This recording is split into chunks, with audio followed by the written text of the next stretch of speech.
Joined by Simone Augustus in the backcourt. Maya Moore coming off Game 3's heroics, joined in the front court with Rebecca Brunson and Sylvia Fowles.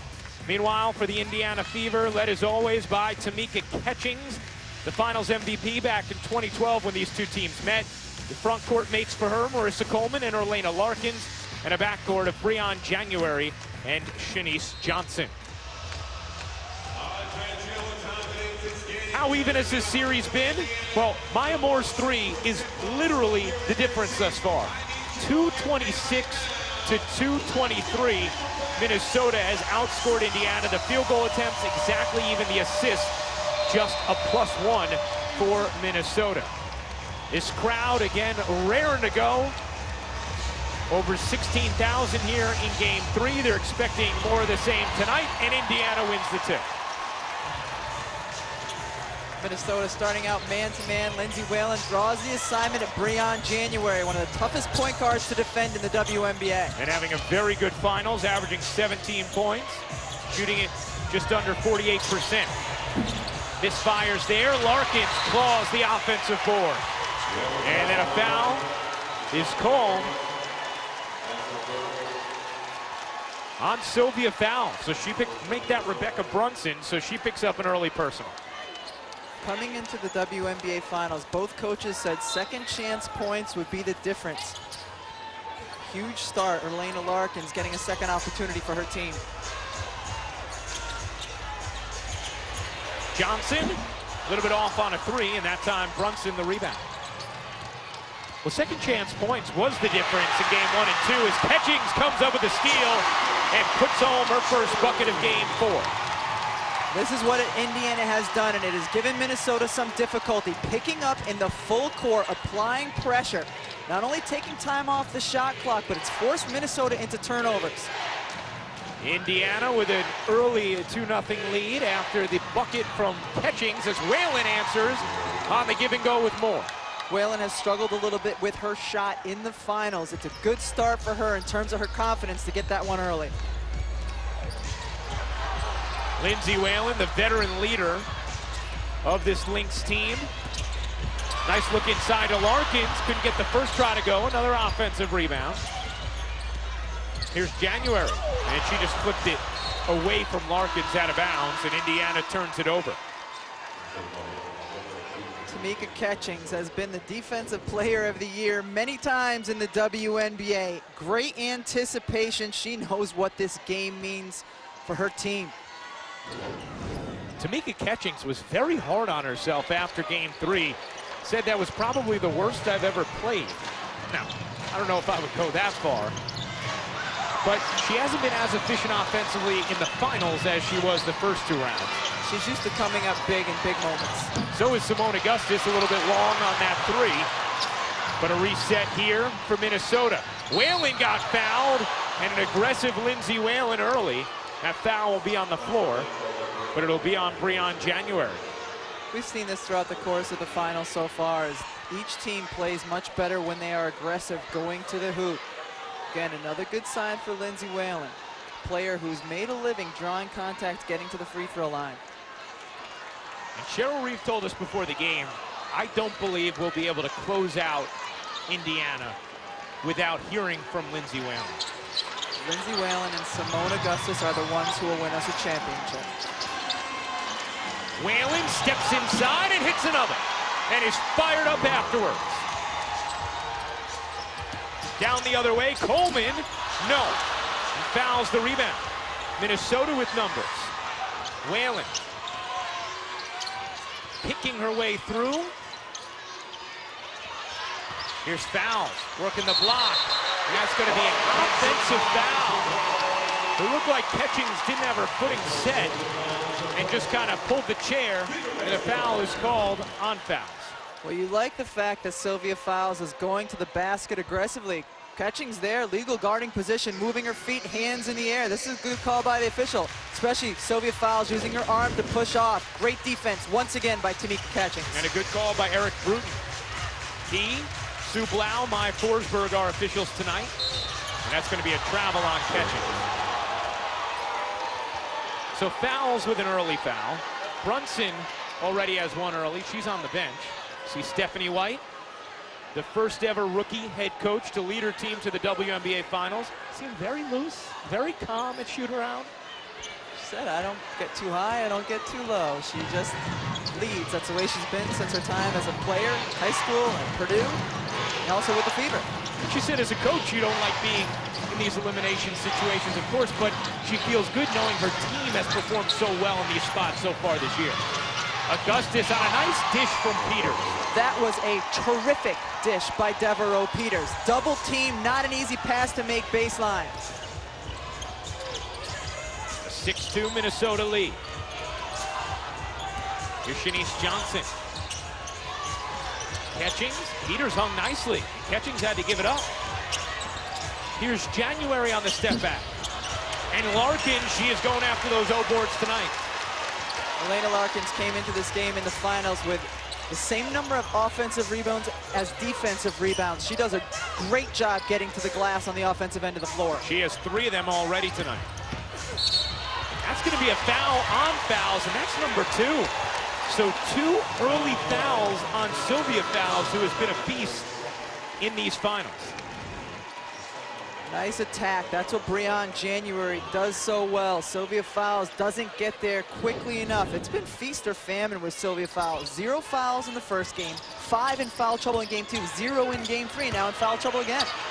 Coleman backing down more and using the window adeptly. I like the idea to attack Maya Moore. She spent much of the game in game 3 in foul trouble on the bench. It's one of the few ways you can get to stop her is getting her off the court. Whalen working behind Brunson. That one was halfway down. Lindsay Whalen looks good early.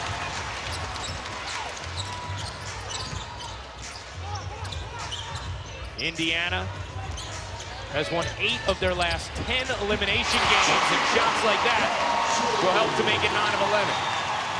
I don't know if it's energy or confidence or exactly what it is. It's a different Tamika Catchings already on the offensive end than the one we saw in game 3, Ryan. And really the one we've seen in these finals, she shot under 29% in the finals thus far after shooting nearly 50 in the first 2 rounds. More second attempt, no. And here comes Marissa Coleman, who's fouled by Whalen to negate the transition opportunity. And that's going to be the first foul on Whalen. Is Anna Cruz will come in and get Lindsay Whalen. Anna Cruz actually right now, heading into this game, had the best plus-minus of any player in the finals, a plus 21 thus far, which when you consider how tight this series has been, only a 3-point total difference separating these teams right now for the entire series, you realize how much Cruz has meant. She has set some really nice minutes on both ends of the floor. Now she has the assignment of Breon January. Catchings. Oh, she's stealing too early. It's not only important for Tamika Catchings to get going early because of the numbers it provides, the points it provides. It gives her teammates so much confidence. She's their leader. What a crossover for Moore, just couldn't finish. A 6-0 Indiana run. Cruz pirouetting, has the lane, will take it and finish. Wow, the seas just parted on that one. There was no help side defense. She said, all right, if you want me to. Here's Coleman. You bet. A 3 for Marissa Coleman. She has 5, Catchings has 11. Excuse me, 6 to make 11.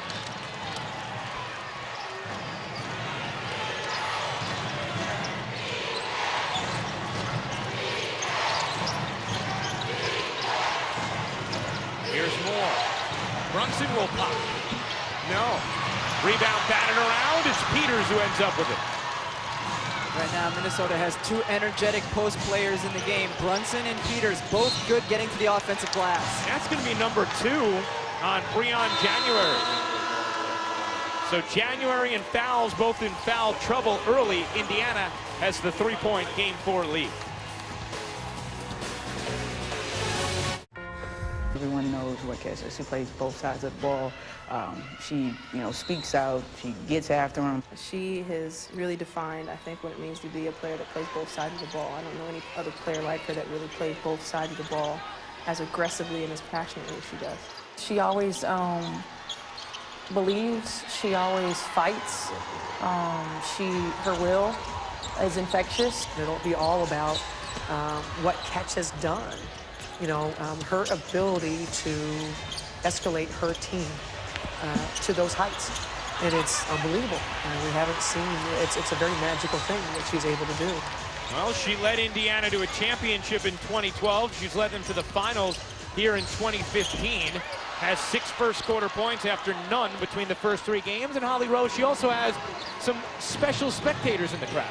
That's right. Just after she announced last summer that she was going to retire next season, she met with her shooting coach, Marvin Harvey, and he told me that she has plans to win a championship this year. They started around last November and worked till the end of April, rebuilding her level of release on her shot, getting her fingers to release the ball in a straight line and smoothing her motion, with the understanding throughout the season that she would gradually make these proper adjustments.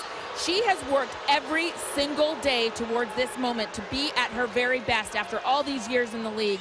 And he says out of the 10 years we've worked together, this is the hardest she's ever worked.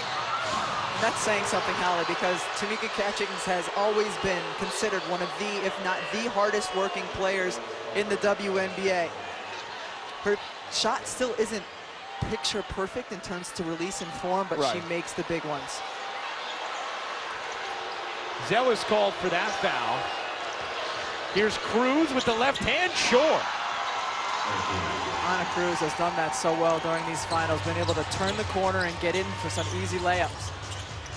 And Minnesota has taken the lead back, responding to the 9-2 Indiana run. Johnson's pass deflected by Moore. Cruz controls. She's in Cruz control as she comes up the floor. It's just for you, Rebecca. I liked it. Here's Brunson on the spin, took the body and still finished. We saw that a little bit from Rebecca Brunson in Game 3 as well. Indiana plays way off of her, almost daring her to shoot 15-foot shots. She's got to be comfortable with the drive to be effective offensively. Minnesota with the 3-point edge. And now Catchings draws the foul. That'll be the 14th foul in Minnesota. Hey, if there is a Game 5, it'll come your way Wednesday night on ESPN2 at 8 Eastern from Minnesota. For more on these games, you can go to WNBA.com or access the WNBA app. And the same way, there has been a terrific atmosphere here in Indiana for these 2 games. Minnesota is an incredible venue, and you know if there is a Game 5, it will be rocking. The Minnesota fans have never seen their team win a championship at home. Both of Minnesota's championships were sweeps on the road. 2011 and 2013 as Clarendon doesn't get the roll and Brunson tips the rebound.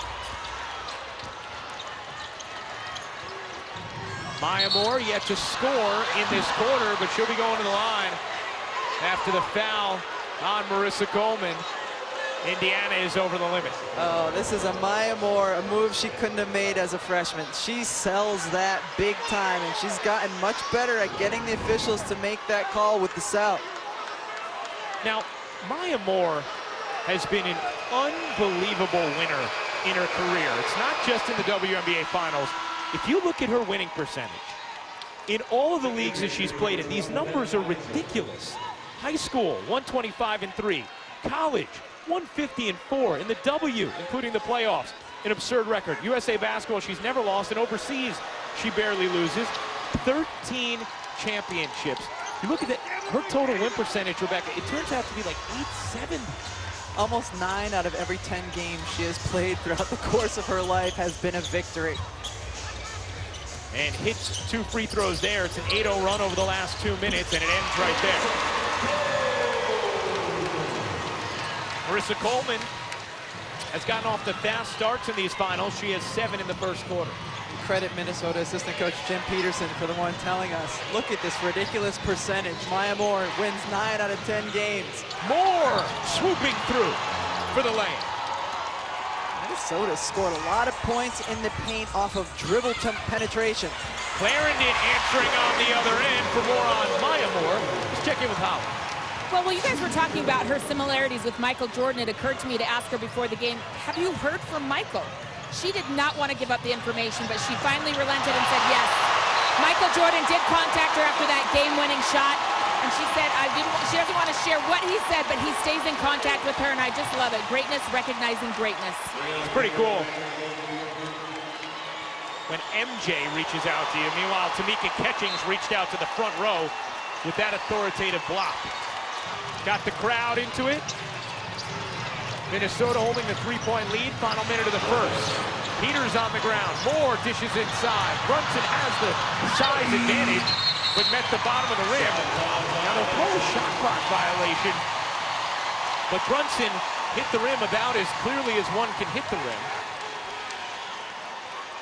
Indiana had possession of the basketball regardless, so it should be their ball. Another look at it. Yeah, she hit all of the bottom of the rim, but you're right. 3 Indiana players surrounding the basketball. There is nothing but net, and then there is nothing but rim. And that was an example of nothing but rim. There's a little difference between the top of the rim and the bottom of the rim, too. And Michael Jordan doesn't call you after nothing but rim. 2-for-1 opportunity for Indiana. Catchings will pop. No. Rebound. Cruz did a nice job fending off, and then January just turned it over. Maya Moore over to Brunson. Early in the shot clock, she takes that jumper, but gets the roll. That's the one we were talking about. Indiana will give her that all game long. If she can make it, bonus points for Minnesota. The Lynx with a 5-point lead, trying to close out these finals in Game 4. Minnesota going to zone the end of the quarter. Coleman got blocked out of bounds, wanted the foul, didn't get it. 5 seconds remaining in the first. Stephanie White told us before the game our strength is in numbers, and she has used a lot of players already here in this first quarter.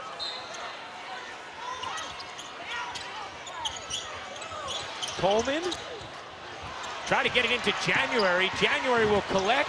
Montgomery falls down, and January just misfires on the 3.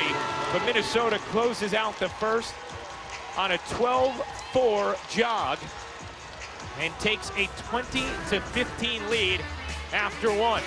Tamika Catchings trying to extend this series, hoping there will be a Game 5. Maya Moore wants it to end tonight. Her team has the first quarter lead. Now, playing like they did and scoring like they did, how does that affect your team? Oh, it's huge for us. I mean, Lindsay Whalen always sets the tone for us, and so it's good to see her starting off the game this way. We need her. We need Lindsay Whalen to be Lindsay Whalen and Rebecca Brunson to do her thing. And if we get back on transition defense, I'll be really happy. Thanks, Coach. Thanks.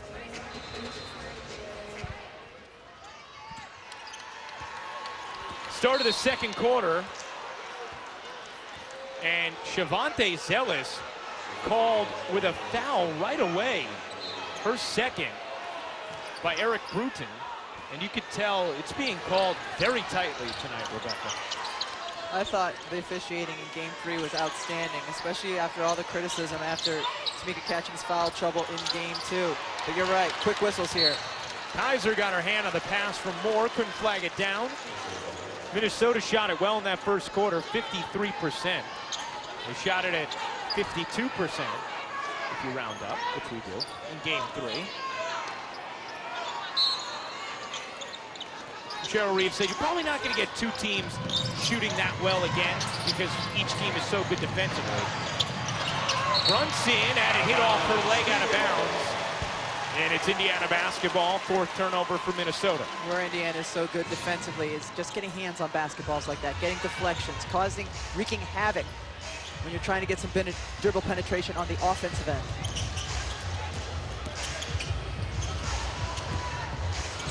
January tried to skip the pass between 2. That's worked well for them, for Indiana, when they've gotten the screen and then the re-screen on ball. The nice little pick and roll back to the roller has been successful for Indiana throughout the course of this series. Sylvia Fowles back into the game, playing with 2 fouls. Kaiser, nice dish from January, and she smoothly found the hoop. That exact play you're talking about, Rebecca. Exactly, screen, re-screen, and then a roll to the basket.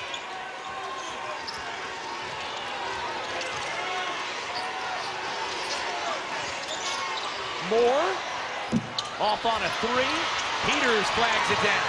Devereaux Peters' 4th offensive rebound already in this game. And Montgomery makes it stick. As Cheryl Reed was saying, we're not going to collectively shoot over 50% again. Second chance points, that's why they're important. Howard took it right at fouls for the bucket, plus the foul. We'll see if they call it up.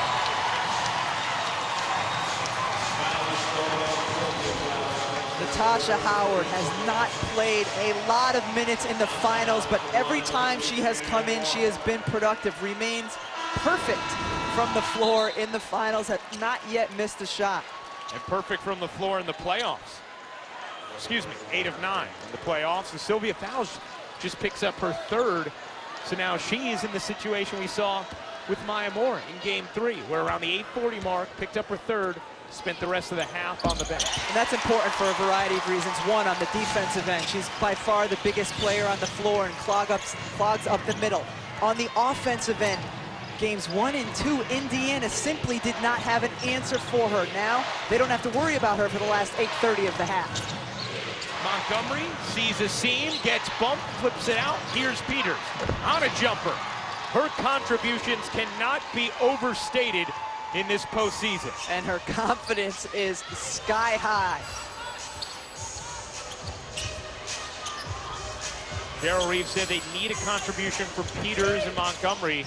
They certainly have gotten that in these finals. Here's January. Oh, what a quick first step. The shovel inside, picked away by Moore, saved by Montgomery. Whalen tried to collect, and Moore was probably a little too aggressive with that pass. You just can't make a bounce pass that far on the floor either. Took a wrong hop, Lindsay Whalen couldn't handle it. Cheryl Reeves looking over at Maya saying, "What are you doing, Maya? Calm down." I think that's what Lindsay Whalen was saying too. Yeah. And don't give that turnover to me. The 5th turnover for Minnesota. January finding Howard from 14. She got it. Natasha Howard is not doing it in bunches, but she's doing it as efficiently as you could ever hope for. Again, Stephanie White said our strength is in numbers, the production they get from the bench, and that production has been strong so far here in Game 4. And you mentioned it before, but Howard's 6 of 6 in these finals from the floor. It's a 2-point game. Minnesota's led by as many as 5. Neither team is led by more than 10 at any point in this series. Peters caught it deep but couldn't finish. Zealous down court, going for the home run, and it was caught at the wall. Before you make that pass, you have to understand who you're throwing it to. Natasha Howard should not be expected to make that catch in that part of the floor. That's why Shavante Zealous is saying, my bad. Whalen, Peters, Augustus, Moore, and Brunson, the 5 on the floor for Minnesota. It's Zealous, Howard, Johnson, with Kaiser and January for Indiana. Indiana 4-0 in elimination games this year. They face one tonight in Game 4 of this best of 5. Augustus with a hand in her face. Kaiser muscles the rebound over to January. No look back to Kaiser. Oh, what a dish from Breon January. And this game is tied. Because Sylvia Fowles is not in the game, Lynetta Kaiser is now the biggest, strongest post player on the floor, and a great job for her to run the floor on that last possession. Whalen trying to break pressure. And take a timeout. This series has been tight through 3.5 games. It's tight again tonight. 24-24, and with no Sylvia Fowles in the game, that means the Indiana bigs can get going. I think you usually use the word for this case, rumbling. She was rumbling down the floor, and that's a nice finish. Her 6'4" post player, when she can run the floor like that, you reward her, and she rewards you back. Well, the Pacers hanging out, catching the game tonight. Pacers have shown great support for the Fever throughout this postseason. We saw George Hill here the other night. He is back.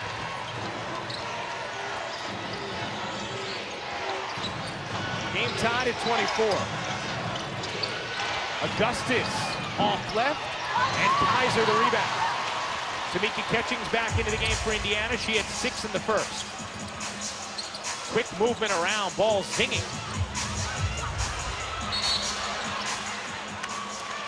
And a foul is called away from the ball on Minnesota. It'll be number 2 on Lindsay Whalen as we check in with Holly. Well, Cheryl Reeve of Minnesota called that last time out because she's very frustrated with her team's defense right now. She said, "Are you kidding me? If this is your idea of good defense, then I don't share it." She drew black, long, angry marks down her whiteboard saying, "This is Natasha Howard running down the floor unimpeded." She said, "You are not focused enough to close out a team right now. She needs more on the defensive end from her group." Well, she just got back-to-back fouls as Renee Montgomery was called for one, and that's 3 team fouls on Minnesota here in the second. That's going to cause Cheryl to have more black, long, angry marks on her whiteboard. Love the description, Ollie. January with 5 to shoot, forces it up, no. Catchings comes flying in and keeps it alive. What a rebound from Tamika Catchings. Zealous gets the step and finishes over Brunson. Indiana back on top. The fever, feed off of the energy of Tamika Catchings. Zealous goes in there with confidence after Catchings gets that board over 2 Minnesota Lynx players. Neither team is led by more than 5, as has been typical of this series. Neither team is led by more than 10 at any point in the WNBA Finals. Moore misfires, flags it down, saves it. Who's going to end up with it? Augustus and Johnson fighting, and it ends up with Indiana. Johnson wiggling. Good look from January. And Zealous will calm it down. A 9-2 Indiana run. January trying to take Cruz, goes around her, and it's going to be a foul on Anna Cruz on the shot, so January will go to the line.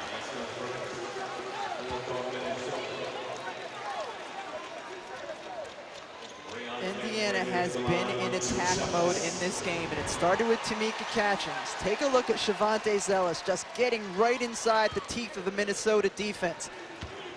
Stephanie White told us, "I need more from Shavonte Zealous on the offensive end," and she's getting it here in the second quarter.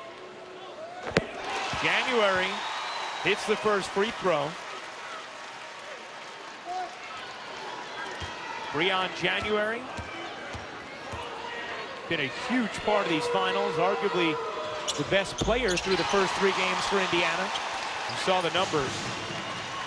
And shooting it well from 3 also, 5 of 11 entering tonight, after she had struggled uncharacteristically from 3 through the first 2 series. It's an 11-2 run for Indiana. Sylvia Fowles on the bench with 3 fouls for Minnesota. Here's Cruz. A lot of dribbling. 6 to shoot. Augustus denied. Catchings got there. Augustus will fire.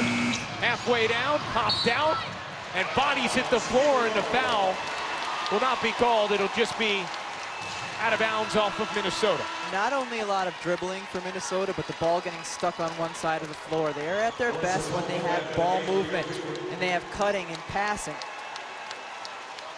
Last few possessions, Indiana has really done a good job of making Minnesota's offense get stuck. Minnesota has missed its last 5 shots. Indiana still on that 11-2 run. Johnson rumbling through, took the body, it's a block. And Shanice Johnson will go to the line as Devereaux Peters willingly gave up the body, but was hit with the personal. She must have been in the restricted area, because I thought she was very set. We'll get a chance to take one more look at it. Where are Devereaux Peters' feet? Her heel maybe right on the edge of the restricted area, because she was there. Timeout on the floor. Indiana is taking control of this second quarter. They're trying to extend this series to a Game 5. Twitter, back and forth. They're very good friends. I still think they should play one-on-one for the title. You know what? That's a great idea. Who do you have in there? I'd probably have to go with Try. She's a little bigger. She can post her up. Johnson hits both free throws.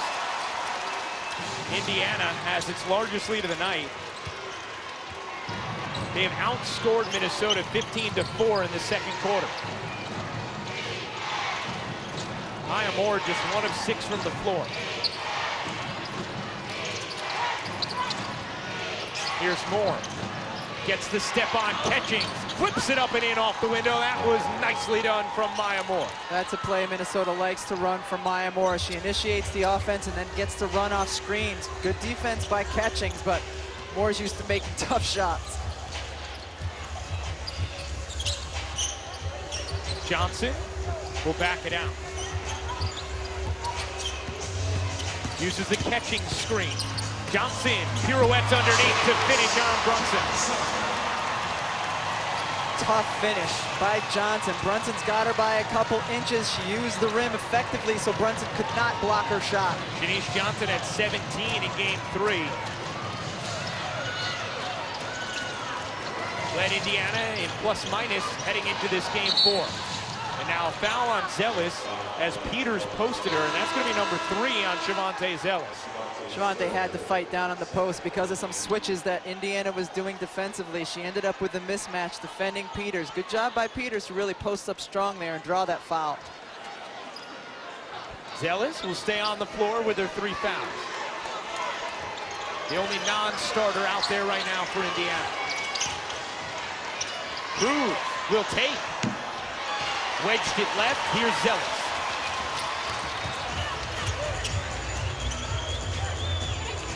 Catchings had 6 quick ones, yet to score since. Denied there by Peters, continuing to shine. Whalen tries the reverse side. No, Augustus backs it to Moore. She will finish.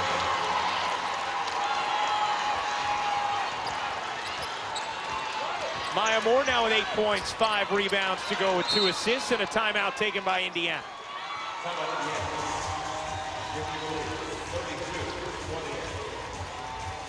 Minnesota is so good when they are in attack mode on the offensive end. We saw a few possessions where they were getting stuck. Well, no more. Lindsay Whalen attacks. They stay alive, stay active, and when you do that, good things happen.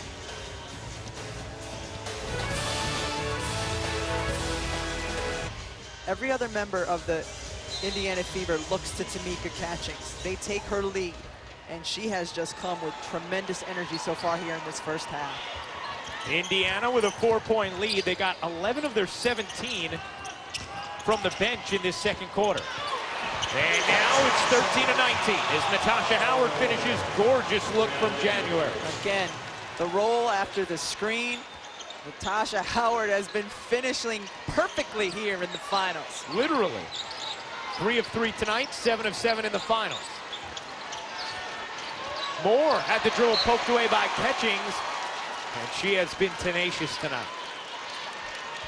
Active hands, deflections. It's how Indiana makes its living on the defensive end of the floor. They don't have tremendous size, but they make up for it with those active hands. 34-28, Fever in front. Game 4, this best of 5 WNBA Finals.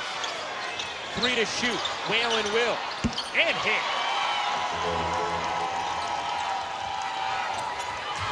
Quickly down the other way. Here's Johnson. Without question, Lindsay Whalen has been a bright spot offensively here for Minnesota. 6 points on 3 of 5 shooting. She's been averaging just 6 a game in these playoffs. Coleman trying to post Whalen. The step back. Rolls off, Catchings the offensive rebound, doing those little things, trying to bat it alive. And they'll say it's Indiana basketball. That was off of Catchings. Looked like Catchings hit it out. Yeah, she did.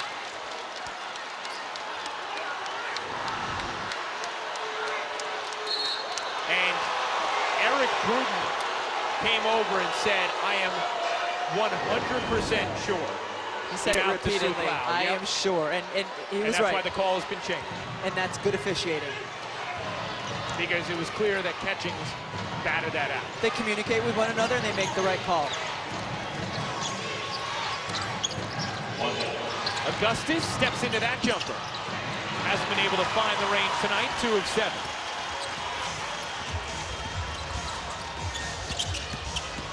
Johnson, she got it. 6 points now for Shanice Johnson in a very balanced attack for each team. Neither team with a player who's scored more than 8 yet in this Game 4. And credit Howard with getting her free with a pretty nasty screen on Lindsay Whalen.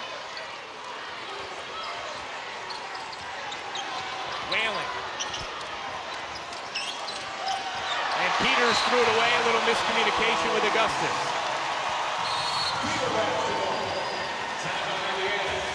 A 16-6 Indiana dash from the 7:44 mark. They have us remaining in the first half of Game 4 of the WNBA Finals, the Fever facing elimination. They've won all 4 elimination games that they have faced so far in this postseason. And they have a 6-point lead thus far tonight. About an 8-second differential game in shot clock. And that's going to be an illegal screen. Natasha Howard and Lindsay Whalen did a nice job of selling it. Lindsay Whalen, good job selling it. That's not on Howard, that's on January. She went too soon. She has to wait for her big to get set, or else she puts her in a position where she gets a foul called. Indy has shot it very well in this second quarter, 8 of 11. 13.2 to go. Minnesota can hold for 1. Peters with 5. Wants help with 2, finds Whalen who lays it in. Gorgeous look from Devereaux Peters, and Whalen gets a steal, make that more, and just missed the bunny at the horn. Whalen's bucket is good though, and gives momentum to Minnesota to head into the locker room after a nice first half from Indiana. What a play, backdoor cut, and then Maya Moore, the wherewithal to get the steal, but just short, and she knows. Well, Stephanie White's team has had its backs against the wall earlier this postseason, succeeded all 4 times. In the first half, they looked good, and Tamika Catchings, no surprise at the heart of it, that is our State Farm no-one assists alone. Indiana follows the lead of Tamika Catchings on both ends of the floor. You need a player who can make plays right here. Indiana's so good in the pick and roll. Catchings comes off, just needs a little bit of space, able to hit the shot. And then defensively, look at the ground she is going to have to cover here as Lindsay Whalen turns the corner. Tamika Catchings is there. You want to know when you're on defense that you have somebody who has your back if you get beat. Tamika Catchings is that player. She allows you to take some risks on the offensive and defensive ends of the floor. Well, Indiana has had the lead at the half in all 4 of these finals games. How close has this series been? The total score through 3.5 games separated by a single point. Indiana with that +1. Here's Moore, a 3. That's a nice start to half number 2 for Maya Moore in Minnesota. Minnesota did not shoot the 3 ball well in games 1 or 2. Very good in game 3, and that's on the back of Maya Moore, their most effective 3-point shooter. Whalen on the floor, she grabs it, and it's going to be a jump as January got to her. 50-50 balls, that's one of them, because January could have gotten there sooner, but Whalen just sacrificing her body to get possession of that basketball. And help to her feet. Taking a look at our first half stats as Lindsay Whalen walks that off. They're brought to you by SAP. Maya Moore with 8 points in the first half, now is 11 for the game. Lindsay Whalen with her biggest half yet of the finals, 8 points, and Marissa Coleman, Tamika Catchings leading a balanced attack that got big contributions from the bench for Indiana. And you heard Breon January in her interview with Holly Rowe. You know, we're a little bit tired. So the bench contributions are so important, letting those starters get some time on the bench to rest. Meanwhile, that 3 from Moore a possession ago, the first 3 of the night for Minnesota, they were 7 of 13 in game 3. Augustus was left alone. Couldn't finish, fouls, denied, but foul by Orlana Larkins. And Sylvia Fowles will go to the line. Was on the bench for much of that first half, played just 4 minutes due to foul trouble.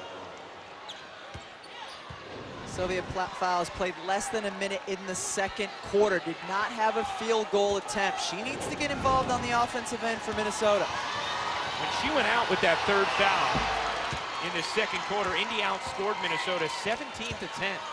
So much like they took advantage of Maya Moore being on the bench in game 3 in the second quarter, Indy took advantage of fouls on the bench in game 4. We've talked about it. Indy just doesn't have the size to match up one-on-one with fouls, so they have to send double teams, and it causes a rotation.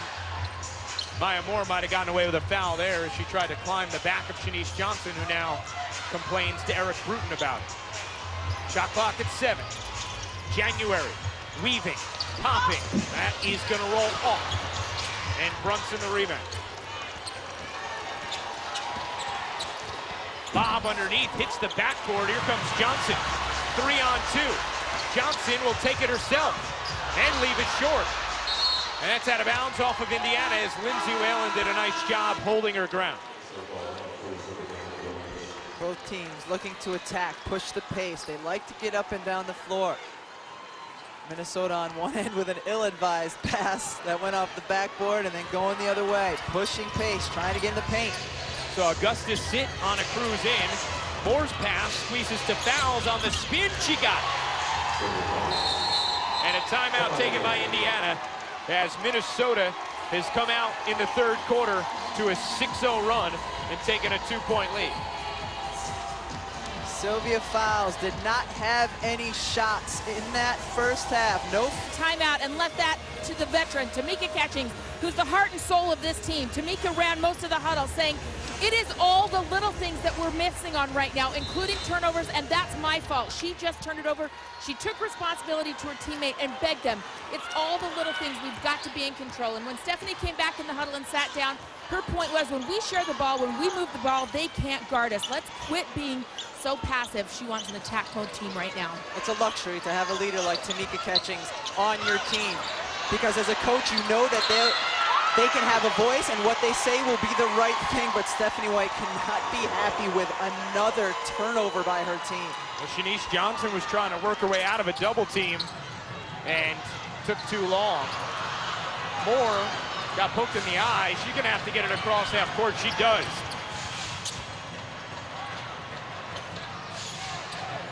Indiana now with 10 turnovers. Tamika Catchings has 4 of them. Here's Fowles, out of the double. Brunson can't handle. Now she does. The shot, no good. And a shot clock violation on Minnesota as they hung nicely that time with the double team on Fowles.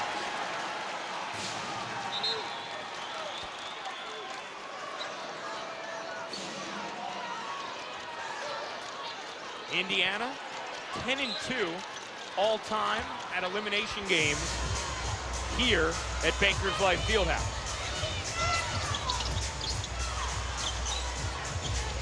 January cradles the dribble, gets it to Catchings. Here's Coleman on a 3. Short. Rebound flag down by Orlana Larkin. She's been active on the offensive glass. 4 offensive rebounds tonight for Orlana. Nice find from January, and Catchings sticks the landing. And you know that when Tamika Catchings speaks up in a huddle, she's going to back it up with her play on the floor. And that's why her teammates can trust her and follow her the way that they do. Cruz, hopping, space, short. Johnson with the rebound. January thought about it. Best three-point shooter in the W this season. Will try the rim.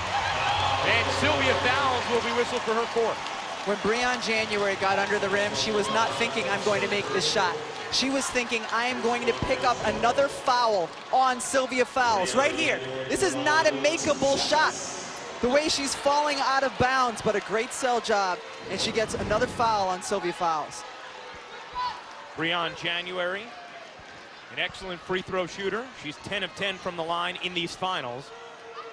And now with the 4 fouls, if you are Cheryl Reeve, you have to have Sylvia Fowles right back on the bench with you. It's mirroring the blueprint Maya Moore had in Game 3. And I think she was limited to 12 minutes through the first 3 quarters. Yeah, and I think you have to be even more careful with a big player, because the nature of post play, it's more physical. So there's more opportunities for you to get a foul called on you. Now, Breon January has strength inside for a reason. Isn't that right, Holly? Well, you know, she hits the ground a lot, but the reason she pops up without injury is because she's actually a black belt in karate. Falling is something she learned working at her dad Barry's dojo. think about it, a black belt and a WNBA player, a rare combination. She said it's helped her with balance, size, strength, and of course, discipline. She said, I rely on those skills I learned as a kid. We see that when she hits the deck every time. We certainly do, Ali, as Moore found Cruz, who just blew the layup. Indiana leading by 2. January dishing inside. Here's Coleman with the size advantage, draws the whistle. She took it quick enough to avoid the double and get the foul called on Ana Cruz. She had the size mismatch, so she posts up inside. And what do? You have the patience. She collects herself with the dribble, sees the double is coming on the high side, so she spins baseline. Smart move, Coleman. Marissa Coleman has been a huge contributor in this postseason, averaging nearly 13 points a game after she averaged 10 in the regular season. Hey, gear up for finals gear at WNBAstore.com now for the best selection of Lynx and Fever merchandise. Plus, receive free shipping on U.S. orders over $25 using the promo code WNBA25 at checkout. They need to sell a t-shirt with the picture of Maya Moore hitting that shot in Game 3. Having a split screen, her and MJ in Utah. There you go. Jordan Brand might be on that. Indiana has built a 4-point lead after falling behind at the start of this quarter. Peters in traffic. Here's Brunson. 2 to shoot. Brunson's gonna have to. Moore got it off too late.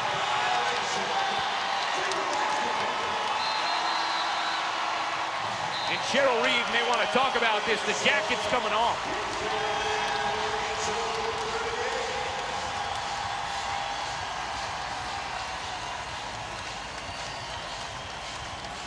Minnesota's last 2 turnovers, shot clock violations, and this is what you get with a frustrated Cheryl Reeve.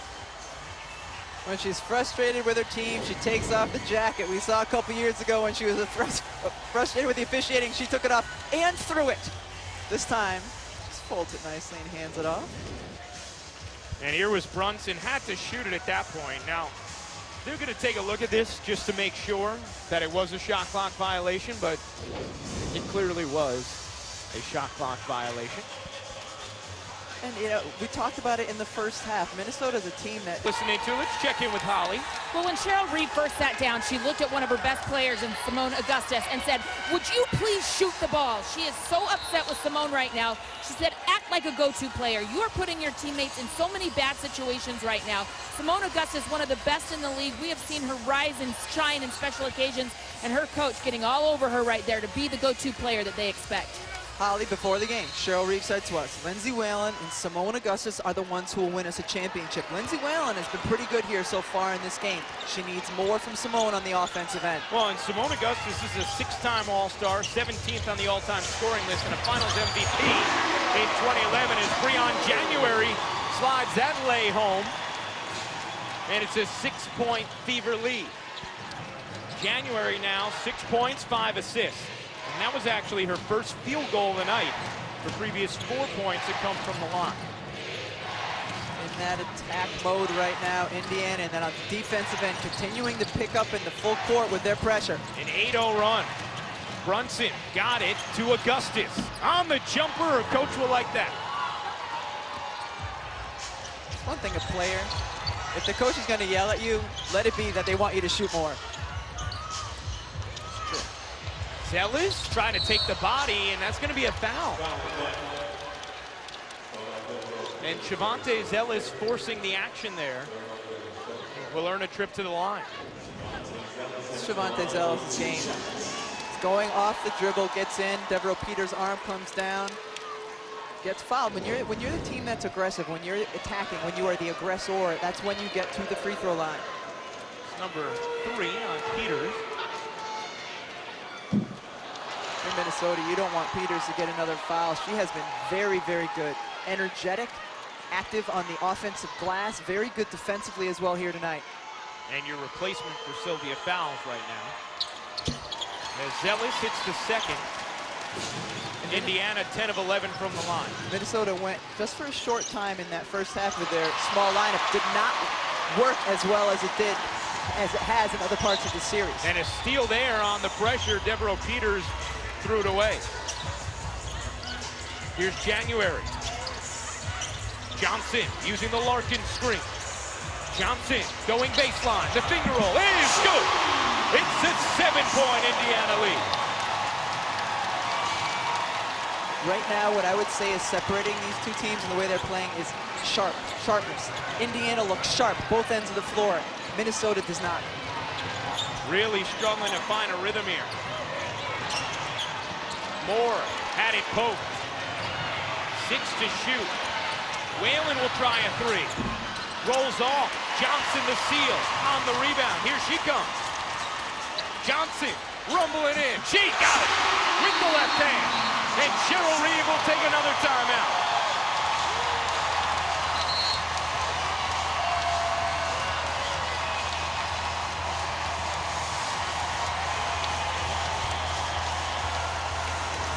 Shanice Johnson coming alive on the offensive end. A little back and forth. Devereaux Peters, big player. Johnson can take her to the hole. And then she follows that up with another drive to finish with the left hand. I think Stephanie White may have liked that play. That would be an accurate description of that picture. When you look at Indiana, Rebecca, and they have so many players who can put the ball on the floor and get to the rim.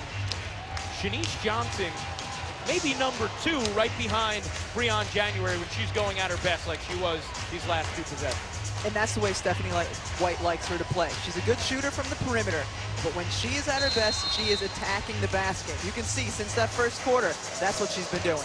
5th pick by San Antonio back in 2012. Never really found the perfect fit in San Antonio and has found a home here in Indiana and shined, having her best season thus far in her WNBA career. She'll take a quick breather as Marissa Coleman comes and gets her. And because Stephanie White is using her bench so much, she can continue to exert that pressure in the full court because she knows she has fresh legs coming in behind. A 13-2 run ends there as Simone Augustus cups that one home.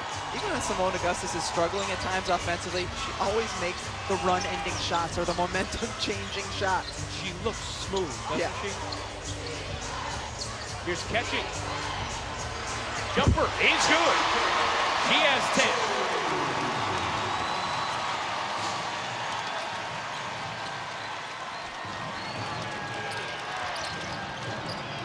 Fouls, gets it to Moore. The crossover and dish back. Augustus separates and connects. And she wanted a foul as well, didn't get it, but Simone Augustus clearly heeding the advice of her head coach. And that's why Cheryl Reeve got on her, because she has the ability to make plays like that one. Here's Coleman finding Zealous. Off balance? Yeah, she got it. Offensively, this is starting to look a lot like Game 3, back and forth. Teams making their shots. And now a steal. Catching, wants to... Defensive end when they have players coming in off the bench who are fresh and have that energy. Meanwhile, what does Minnesota need to do to respond right now as they see Indiana take control of this Game 4? They've responded fairly well offensively the last few possessions, getting the ball into Simone Augustus' hands, moving the ball, not getting stuck on one side of the floor. They've got to get stops defensively, and that starts just one-on-one defense. You cannot get beat on dribble penetration. Minnesota led 38-36 with 8:27 to go in this third. Indiana has outscored them 17-6 since. Here's Zealous. Backing in, finds Coleman. Coleman finds room for that. Largest lead of the series by either team. It's 11.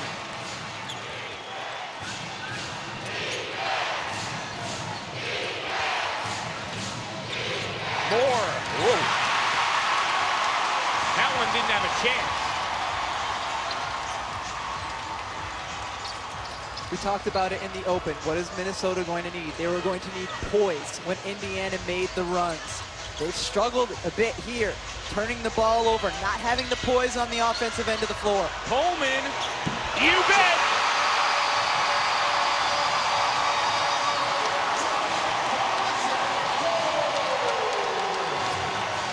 The lid is popping off here in Indianapolis. A 22-6 run as Moore hits the jumper.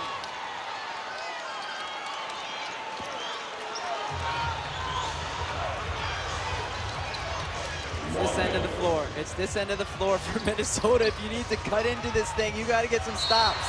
And now a foul on Moore. Her first.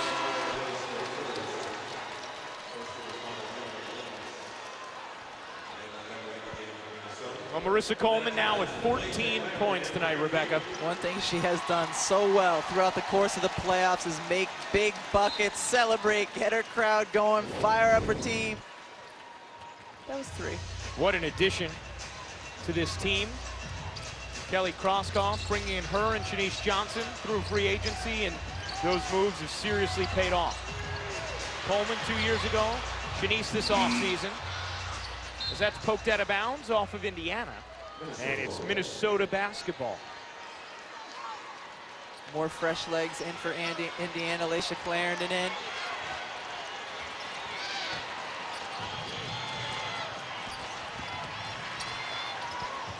Moore off on a 3. Kaiser, what a box out. She has provided great minutes here. Lynette Kaiser saying, let's go, but Tamika Catchings was slow to get up and knew Indiana was going to hold for 1.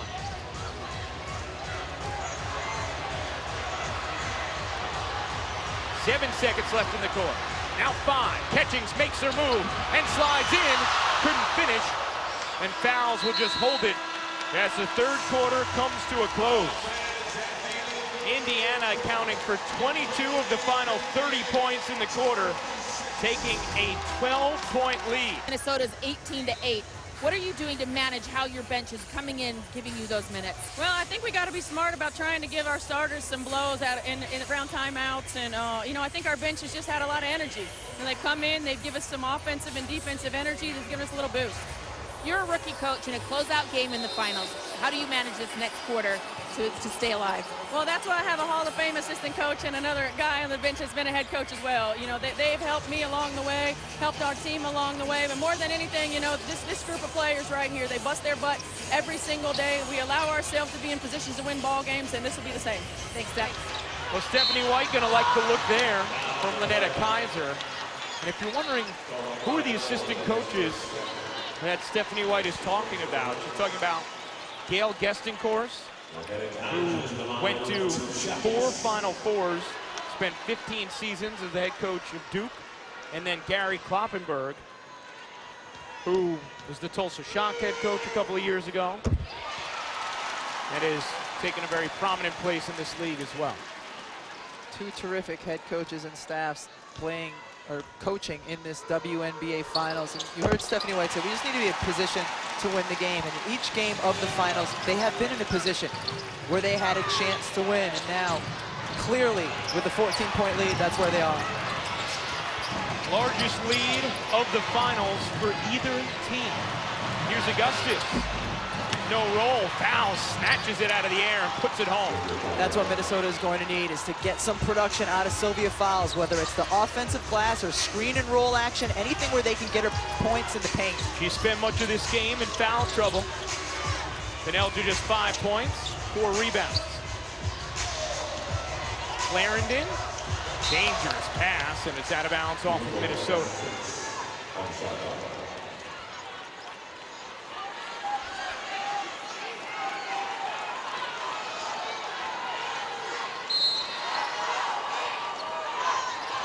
Six to shoot. And it'll stay with Indiana. Well, the Fever in the second and third quarters shot it at 67% combined. And now a 5-second violation or a foul? They're going to call a foul, I believe, on Simone Augustus. Simone trying to bump the cutter, and I think she impeded the progress, and that's why the foul was called. So screen, trying to get through the screen, holds Shanice Johnson enough that the officials thought it warranted a whistle. And if you're wondering, well, why is she going to the line? Because it occurred before the ball was in net. Time now to check out tonight's game track, brought to you by Dr. Scholl's. You see the third quarter scoring. Indiana, 22 points. All of them came in the final 7 minutes and 8 seconds. Minnesota shot 50%. They just turned the ball over way too much. And didn't get stops.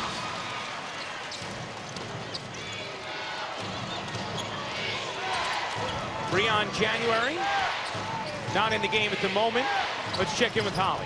Well, this is concerning for the Indiana Fever. Their floor general on the sidelines right now with a heating pad on her right knee. This is a knee that she has previously torn an ACL. I've seen the athletic trainer over there manipulating that knee. Sometimes scar tissue, swelling, pain can happen in that knee when it's been repaired. So they've heated her up right now. She's taking some time off, but they need her on the floor. 8 minutes left to play. The biggest reason they need her on the floor is the pace changes without her out there. She does a good job pushing the pace. Minnesota gets a stop on this end. Here comes Montgomery, who does that for Minnesota, pushing pace.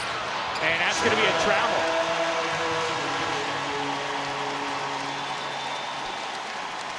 So January will check back in for Indiana, along with Larkins and Catchings. Hey, after we're done here, stick around for SportsCenter at night. The two Johns, Anderson and Butchergross, recap Week 5 in the NFL, plus all the highlights from the ALDS Game 3s. SportsCenter at night tips off after our game on ESPN and streaming live on Watch ESPN.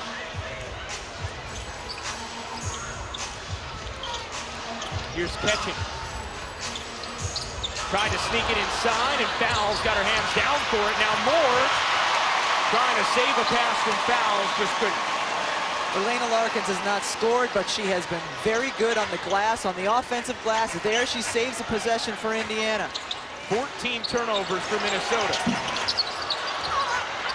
And Cruz lets it go, but just scraped it, and it's Indiana ball. Right now, Minnesota's gone with their smaller lineup. Maya Moore playing the 4 spot. Indiana is taking advantage by getting to the offensive glass and keeping the ball alive. Here's Coleman, lost it. Montgomery on the break, she was fouled. Fouled by Marissa Coleman, trying to prevent the fast break. That's a good foul. You give it up there because you don't want the team to get an easy 2 and get some momentum going their way.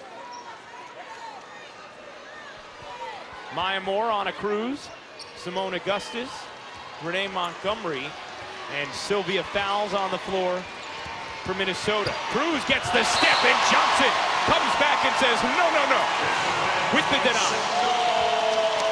In the first half, when Ana Cruz was able to turn the corner, she finished. Not here, Shanice Johnson with the big-time deny. Augustus curling around, no. And here is Johnson. Oh, little shake of Cruz. Woman playing with a lot of confidence right now, Shanice Johnson. Johnson finally will give it up. 4 to shoot. Gets it back. Johnson denied by Moore, snatched away by Montgomery. 5 on 3. Montgomery will fire. No. And out of bounds, off of Fowles, and it's going to be an offensive foul on her anyway. Going over the back, and that's number 5.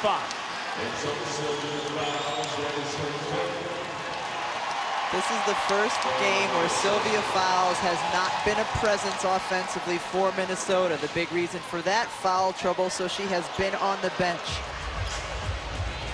She is the biggest, most imposing presence on the court when she is on the court and not in foul trouble. Average just under 18 points, 10 rebounds through the first 3 games. Nice job there by Cruz to close the gap and poke it away. Great hustle, saved the layup. And that's a foul on Coleman, her 3rd.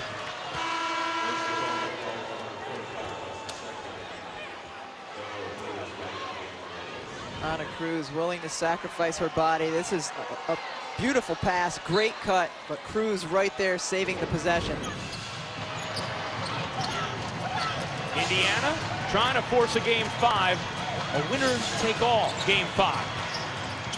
They lead by 12. Peters working over Coleman. No. Minnesota has forced some turnovers last few possessions, haven't cashed in on the offensive end. Tamika Catchings begging for the basketball when she was posting up Renee Montgomery, still begging for the basketball. Instead, it's January, off on the jumper. Moore, a great box out. Sixth rebound for Moore, who has averaged 9 a game in these finals. And draws the foul. Timeout on the floor. You're watching the 2015 WNBA Finals presented by Boost Mobile. Indiana scorer for the Fever with 14. Indiana trying to force a winner-take-all Game 5. That would be Wednesday night in Minnesota. Indiana has been excellent in elimination games. In their history here in this building, they're 10-2. This year, they are 4-0. Trying to go 5-0. Montgomery on the corner pop. Renee Montgomery hit a huge three-pointer in Game 3. She provides a good spark for Minnesota off the bench.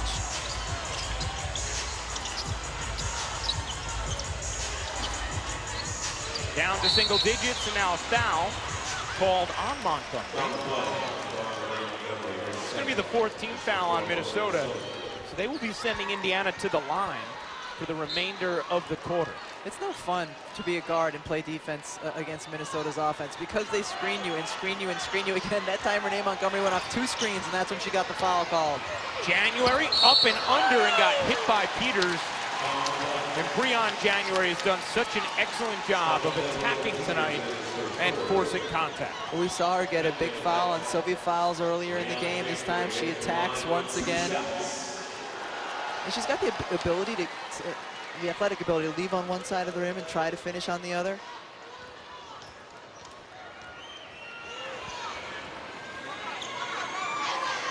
Let's take a listen in to Cheryl Reeves' last Huddle Wire for sound. There's still a lot of time. Still a lot of time. We have to get stops.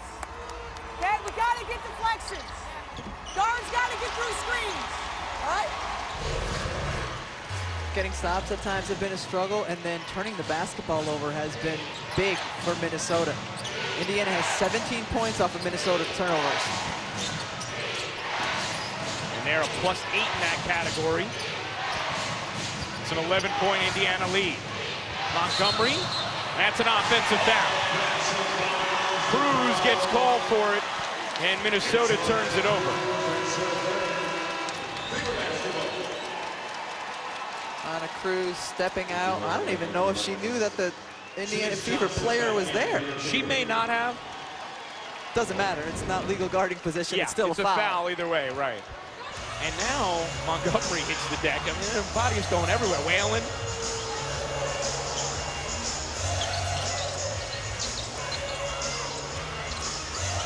Johnson gets the step. Denied by Peters. Saves it? No. She was out. Minnesota ball. And I like Lindsay Whalen being back on the floor now, because when you need offense, she's the one who can provide that. Great poise, too, trying to make a charge, come back from a deficit. And here, we saw Shanice Johnson with a beautiful block on one end. That time, Peters got hurt.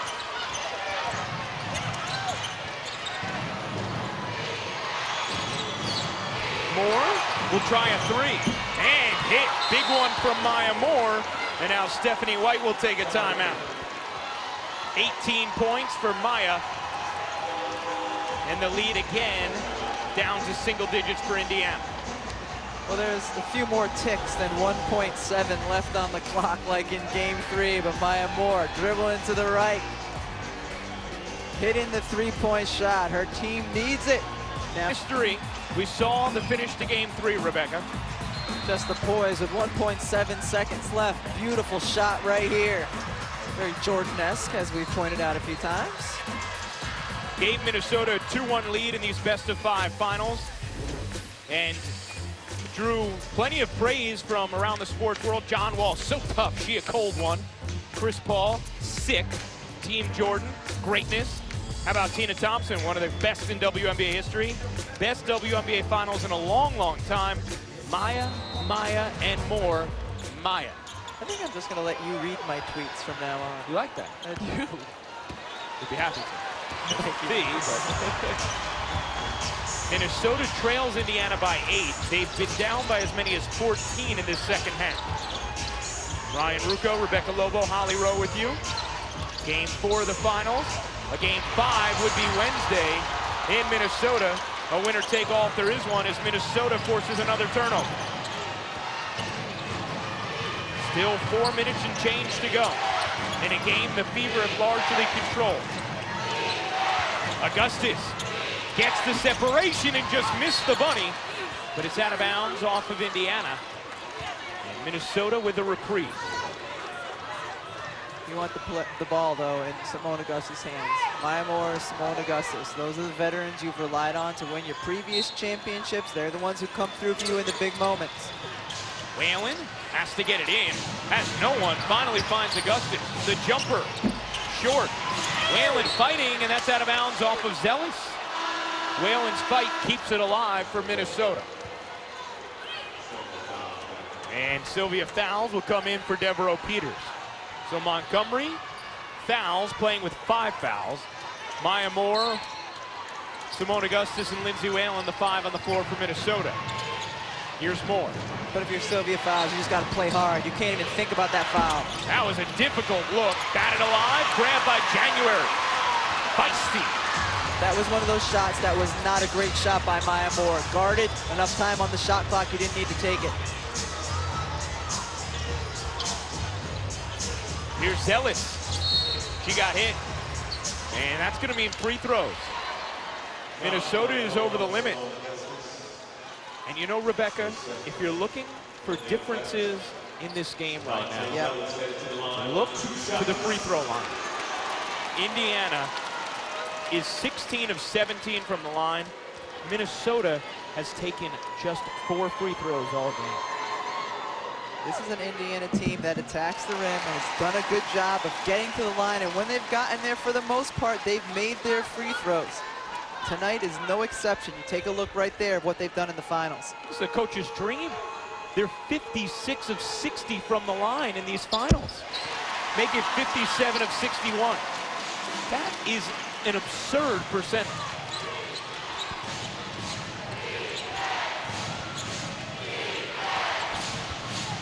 Moore off balance, not a good shot from Maya. She does follow it up. Whalen gives it up to Montgomery on a 3. No. Kept alive again by Moore. Whalen, no look to Maya. Step back 3. That one's no good. And January flags it down. A couple good looks on that possession, but nothing dropping for Minnesota. But don't feel like you have to take threes. Go ahead and take it. Drive it in there. See if you can get to the free throw line. Stop the clock and get some points on the board. January pivoting out to Catchings. 5 to shoot for Johnson. Johnson separates and hits. 12-point Fever lead.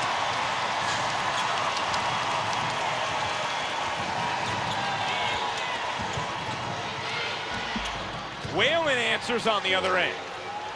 I like that. Get inside. See if you can get the officials again to blow the whistle. Get the three-point plays that way. 10 points for Lindsay Whalen. Augustus has 10, more leads Minnesota with 18. 14 apiece for Johnson and Coleman, leading Indiana. January creeping towards the rim, shoveling to Larkins, knocked out of bounds by Minnesota. You know what I like about Indiana's offense right now? They're using clock, but they're still in attack mode. They have a nice balance there. And Shanice Johnson been in attack mode for a lot of tonight. You know, later in the shot clock, she just a little shimmy, a little push down. Yeah, I'd say there was a stiff arm. Catching calmly and a little too calmly. Shot clock violation. But oftentimes when teams have leads and they're trying to protect the lead by using clock, they get hesitant or they're not aggressive. That's not the case. Indiana's walking the fine line very well here. Under 2 minutes ago, this crowd can taste it. Many of them rising to their feet. Whalen working more. Chucks it to no one in particular, but it ends up with Cruz. 5 to shoot. Cruz in the corner. No. Great look. And it's out of bounds off of Minnesota. And perhaps that attempt right there, the last real gasp for Minnesota here in Game 4. What has gotten Indiana to this point where they're playing for a WNBA championship? We've talked about it. Physical toughness, mental toughness. It's been on full display here in Game 4. Losing Game 1 in 2 best-of-3 series, they came back to win them both to set up the finals.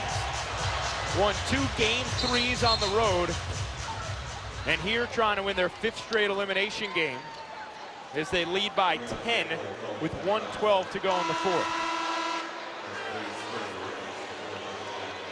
Now, if there is a Game 5, which at this point it looks like there will be, it would happen 8 Eastern in Minnesota on Wednesday on ESPN2. For more on this game, go to WNBA.com or access the WNBA app.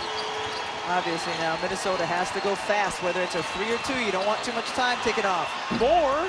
No. Cruz keeps it alive. Under a minute to go. Montgomery, the runner, banks in. It's an 8-point game. They don't want to foul January. They may not have a choice. They didn't. Indiana shooting as a team 93% in these WNBA finals. And Breon January, oh, she's just been perfect. 14 of 14. And tonight, 6 of 6. And 7 of 7. And because of that ability to hit their free throws consistently, Indiana's ability, Minnesota has to go for 3s. Because if you're going to go and you're going to have to foul, you can't trade 2 for 2. Amazingly enough, Indiana has a 9-point fourth quarter lead here. They have 6 total assists. That tells you there's been a lot of dribble penetration, trying to get your own shot, players going one-on-one, and then a lot of time spent at the free throw line here tonight.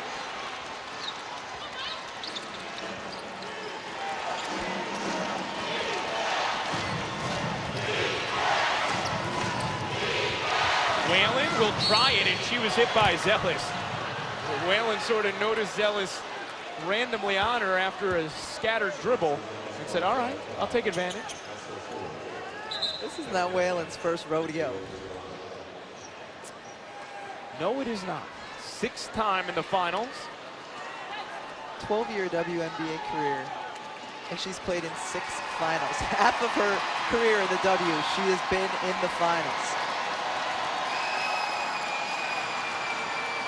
First free throw attempt of the night for Whalen. It's only going to be the 5th and 6th of the night for the Lynx, compared to the 21 Indiana has shot.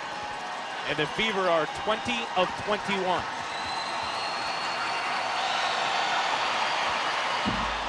And Whalen, it's the first. In the free throw discrepancy, I don't think, you know, that's not one of those things where you say, oh, it's the officiating. I think it's the attack mindset. Indiana was in attack mode the entire game. Minnesota was not. Minnesota was turning the ball over, not getting into the paint. Indiana has been terrific in elimination games. This year, they're 4 for 4, 41.7 seconds away from being 5 for 5. Minnesota has to press. They don't want January to catch, and Stephanie White's going to take a timeout.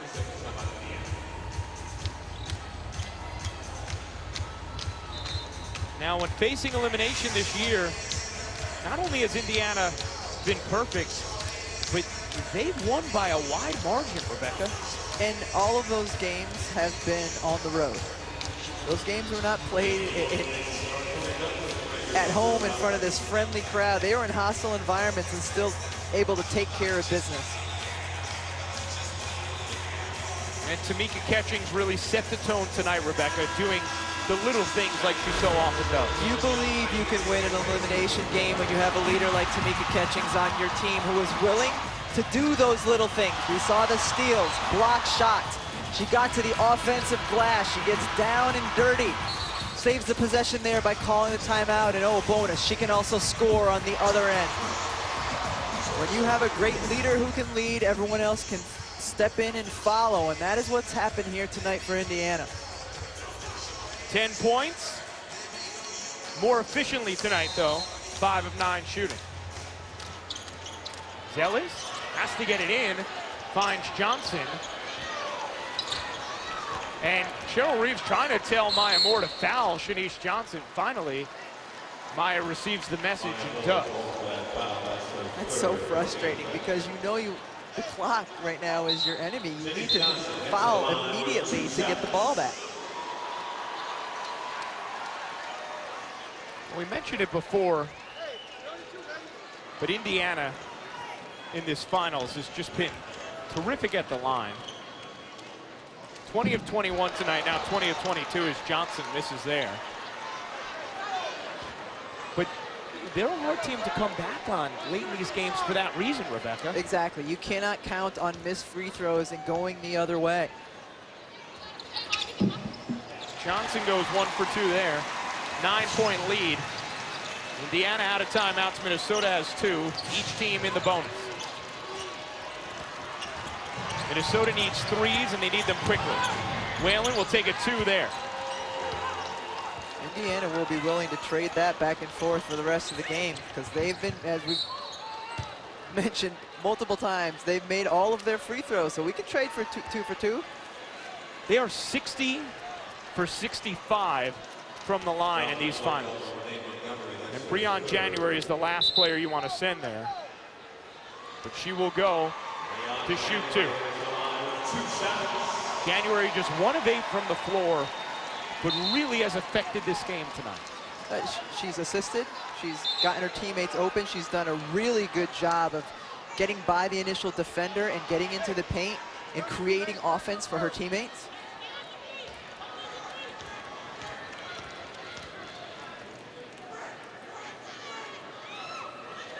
That's the first miss from the line of these finals for January. Had been 16 of 16.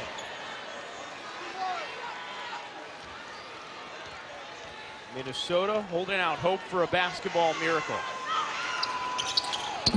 When you have Maya Moore on your team, there might be a miracle still in waiting. 8-point Indiana lead, 29.3 to go. It'll be Minnesota basketball. Let's take a listen in to Cheryl Reeve, who's going to join that huddle in just a moment, Rebecca. And if you're Minnesota, no more time for 2s, right? So we have to try to steal the basketball, prevent it from coming in. Ideally, they want Erlena Larkins to get the ball. She's a 68% free throw shooter on the season, but Ryan, in the playoffs, she's been over 80%, just like everybody on the Indiana team. Montgomery, listed, as you mentioned, Moore, the biggest threat from 3 here for Minnesota. Whalen being pressured. Whalen working on January, will go up and in quickly for 2. It's a 6-point lead for Indiana. Larkins goes for the home run, sees Zealous. Zealous will pedal it out and draw the foul. Smart. Stephanie White knew that Minnesota would be coming with pressure. She didn't have any timeouts left, so told a player to go long and for Larkins to look for that pass. How about Stephanie White, Rebecca? Her first year as head coach of this team, her first year as a head coach, period. She's had her team now in 5 elimination games, and they're 20 seconds away from winning all 5 of them, as Zealous misses the first. What was most surprising and impressive to me with Stephanie White is not 1 second in all of this, in her first year as a head coach, has she seemed unsure about anything. Whether it's in game preparation or game execution, she is very sure of what she wants her team to do. It's a 7-point Indiana lead. Minnesota spends its final timeout. For more on Stephanie White, here's Holly. Well, one of the luxuries that Stephanie White had is, A, she's an incredible player, has been in big situations her whole life, winning a national championship. But B, she was a tutelage under Lynn Dunn, who is a Hall of Fame coach, who let Stephanie run practices. She put her in big situations. She delegated to her and really helped her for this moment. The thing I think that's so special is that Lynn Dunn could be here, could be sharing in some of this limelight with her players in her first year away, but she's not. She bought tickets, but she's at home watching the game somewhere. She did not want to be in the way. This is Stephanie White's show, but what a wonderful woman in Lynn Dunn to prepare her for this moment. She also wants to hear all of Holly Rowe's reports. That's really the opening incentive for Lynn Dunn and staying at home. 7-point Indiana lead. Minnesota now out of timeouts. Whalen will fire in. Finds Liston. Liston leans in and gets the whistle. Every time it looks like you can put this one on ice, Minnesota does just enough to keep the heart beating. Tricia Liston, a bunch of DNPs so far in the WNBA finals. Just a smart play to get to the free throw line. This is the best thing you could imagine happening other than a 4-point play. She doesn't go often, but 10 for 10 this season from the line. And she misses the first.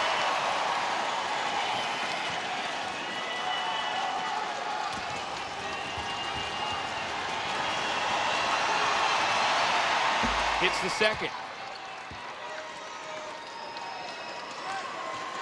Neither team with any timeouts remaining. Both teams in the bonus.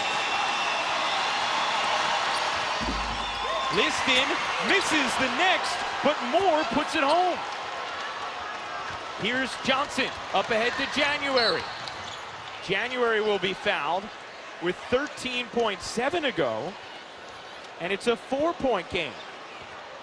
Maya Moore is a competitor to the end, and here is just swim moves right by her Elena Larkins. Not easy to do. Larkins strong, but didn't have the box out.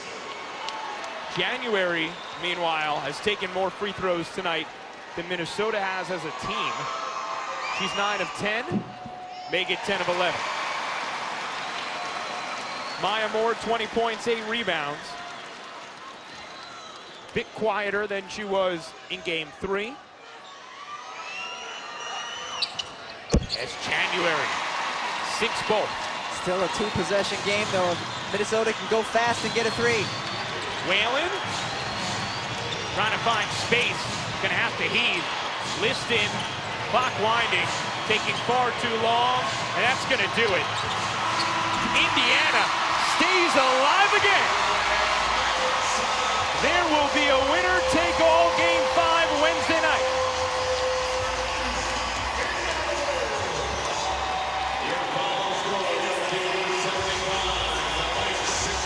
For the 4th time since the WNBA adopted the best-of-5 format, there will be a winner-take-all Game 5. And once again, Rebecca, the grit, the heart, the toughness, you talked about it off the top of this game. Indiana has shown it throughout these playoffs.